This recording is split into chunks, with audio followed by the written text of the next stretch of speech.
আসসালামু আলাইকুম প্রিয় দর্শক, আশা করি আপনারা সকলে আল্লাহর রহমতে ভালো আছেন।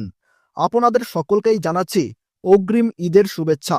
ইসলাম ধর্মের প্রাণকেন্দ্র সৌদি আরবে চাঁদ দেখা কমিটি শুক্রবার দিন সন্ধ্যায় 1446 হিজরি সনের পবিত্র রমজান মাসের চাঁদ দেখতে পায়। আরব সহ মধ্যপ্রাচ্যের বিভিন্ন দেশগুলির নাগরিকরা রমজান মাসের আনন্দে মেতে উঠেছেন এবং ইতিমধ্যেই মক্কা মদিনাতে তারাবির নামাজ পড়াও শেষ হয়ে গিয়েছে। 1 মার্চ অর্থাৎ আজ শনিবার থেকেই সৌদি আরব সহ মধ্যপ্রাচ্যের প্রত্যেকটি মুসলিম দেশগুলোতে রোজা শুরু হয়ে গিয়েছে। সৌদিতে যেদিন চাঁদ দেখা যায়, এর পরের দিন সাধারণত বাংলাদেশ সহ দক্ষিণ এশিয়ার দেশগুলিতে চাঁদের দেখা মেলে। এরপর প্রথমে রমজানের সেহরি গ্রহণ করেন ধর্মপ্রাণ মুসলিমরা, আর সেই হিসাবেই বাংলাদেশ সহ ভারতে রমজান মাসের রোজা শুরু হচ্ছে আগামীকাল অর্থাৎ 2রা মার্চ রবিবার থেকে। এই বছরের রমজান মাসটি 29 দিনের হবে।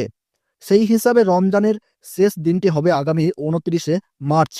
আর এই 29শে মার্চ অর্থাৎ শনিবার দিন সৌদি আরবে খুশির ঈদ পালন করা হবে এবং বাংলাদেশে যেহেতু 2 তারিখ থেকেই রোজা শুরু হচ্ছে, তাই বাংলাদেশে ঈদুল ফিতর পালন করা হবে 30শে মার্চ। সব থেকে আশ্চর্যজনক বিষয় হলো, এই বছর সবার আগে রমজান মাস শুরু হওয়ার ঘোষণা দিয়েছে অস্ট্রেলিয়া। রমজান মাস প্রতি বছর এগিয়ে আসে, তাই এই বছর শুরুর দিকে রোজাগুলির সময় একটু কম হবে, তবে মাসের শেষের দিকে রোজার সময় বাড়বে। এবার সংযুক্ত আরব আমিরাতে প্রথম রোজাটি টানা 14 ঘন্টা 13 মিনিট পর্যন্ত দীর্ঘ হবে।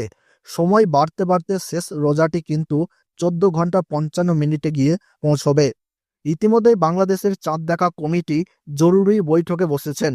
বাংলাদেশের আকাশে কোথাও যদি পবিত্র রমজান মাসের চাঁদ দেখা যায়, তাহলে কিন্তু তা সংশ্লিষ্ট জেলার জেলা প্রশাসক অথবা উপজেলার নির্বাহী অফিসারকে জানানোর জন্য বলা হচ্ছে।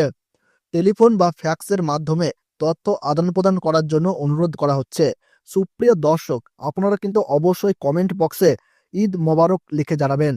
আর আমাদের এই ভিডিওটি যদি ভালো লেগে থাকে, তাহলে অবশ্যই আমাদের এই ইউটিউব চ্যানেলটিকে সাবস্ক্রাইব করে পাশে থাকবেন। তাহলে সকলে সুস্থ থাকুন, ভালো থাকুন, ধন্যবাদ।